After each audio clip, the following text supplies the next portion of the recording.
ಇನ್ನು ಪ್ರಕಾಶ್ ಹುಕ್ಕೇರಿ ಅವರು ನಾನು ಸ್ಪರ್ಧೆ ಮಾಡಲ್ಲ, ಫುಟ್ಬಾಲ್ ಆಗಲ್ಲ ಅನ್ನೋ ಮಾತನ್ನು ಹೇಳಿ ಬೇಸರವನ್ನು ಕೂಡ ವ್ಯಕ್ತಪಡಿಸಿದ್ದಾರೆ ಸರ್. ಇಲ್ಲೆಲ್ಲ ಚುನಾವಣೆ ಸಂದರ್ಭದಲ್ಲಿ ಇವೆಲ್ಲ ಸ್ವಾಭಾವಿಕವಾಗಿ ರಿಯಾಕ್ಷನ್ಸ್ ಬರ್ತಾ ಇರುತ್ತೆ. ಅಂತಿಮವಾಗಿ ಪಕ್ಷ ಏನು ಹೇಳುತ್ತೋ ನಾವೆಲ್ಲ ಅದನ್ನು ಮಾಡ್ತೀವಿ.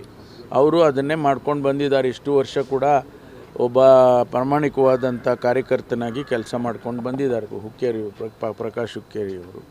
ಹಾಗಾಗಿ ಇವೆಲ್ಲ ಈ ಪ್ರತಿಕ್ರಿಯೆಗಳು ಇನ್ನೂ ಜಾಸ್ತಿ ಆಗ್ತವೆ ಚುನಾವಣೆ ಸಂದರ್ಭದಲ್ಲಿ. ಸರ್, ಈಗ ಭಾಳ ಪ್ರಮುಖವಾಗಿ ಬೆಂಗಳೂರಿನ 3 ಕ್ಷೇತ್ರಗಳಿದೆ ಸರ್, ಅಭ್ಯರ್ಥಿಗಳ ಕೊರತೆ ಕಾಂಗ್ರೆಸ್ ಪಕ್ಷ ಕಾಡ್ತಾ ಇದೆ. ಇಲ್ವಲ್ಲ, ಯಾರು ಹೇಳಿದ್ದು? ಅಲ್ಲ, ಪ್ರಬಲ ಅಭ್ಯರ್ಥಿಗಳು ಅಲ್ಲ, ಪ್ರಬಲ ಎಲ್ಲರೂ ಪ್ರಬಲನಿಗೆ ಚುನಾವಣೆಗೆ ನಿಂತ ಮೇಲೆ ಪ್ರಬಲ ಅಭ್ಯರ್ಥಿ ಅಂತಲೇ ನಿಲ್ತಾರೆ. ಸೋಲ್ತಿ ನಿಂತ ಯಾರಾದರೂ ನಿಲ್ತಾರ? ಸತತವಾಗಿ ಇದ್ದಾರೆ ನಮ್ಮಲ್ಲಿ. ನಮ್ಮಲ್ಲಿ ಪ್ರಬಲವಾದ ಅಭ್ಯರ್ಥಿಗಳೇ ಇದ್ದಾರೆ. ಈಗ ತೀರ್ಮಾನ ನಮ್ಮ ಹೈಕಮಾಂಡ್ನವ್ರು ಮಾಡಬೇಕು. ನಿನ್ನೆ ಮೊನ್ನೆ ಎಲ್ಲ ತಮಗೆ ಗೊತ್ತಿದ್ದಾಗೆ ಸ್ಕ್ರೀನಿಂಗ್ ಕಮಿಟಿ ಮಾಡಿದ್ದಾರೆ.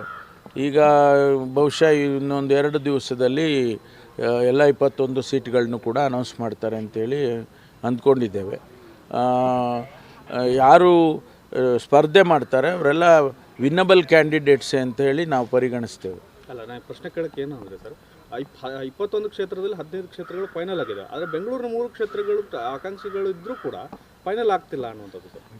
ನೋಡಿ, ಪೈಪೋಟಿ ಜಾಸ್ತಿ ಆಗ್ತದಲ್ಲ, ಆಗ ಸ್ವಲ್ಪ ಯಾರನ್ನು ಪರಿಗಣಿಸಬೇಕು ಅನ್ನೋದ್ರ ಬಗ್ಗೆ ಚರ್ಚೆ ಮಾಡ್ತಿರ್ತಾರೆ.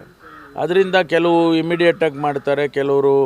ಈಗ ನಾವು ತಮಗೆ ಗೊತ್ತಿದೆ 224 ನಾವು ಫೈನಲೈಸ್ ಮಾಡುವಾಗ ಒಂದೇ ಸರಿ ಮಾಡಲಿಲ್ಲ, ಅದು 3 ಹಂತದಲ್ಲಿ ಮಾಡಿದ್ವು. ಅದೇ ರೀತಿ ಈಗಲೂ ಅಷ್ಟೇ, ಅದೇ ನಾವು ಹಂತ ಹಂತವಾಗಿ ಮಾಡ್ತೇವೆ.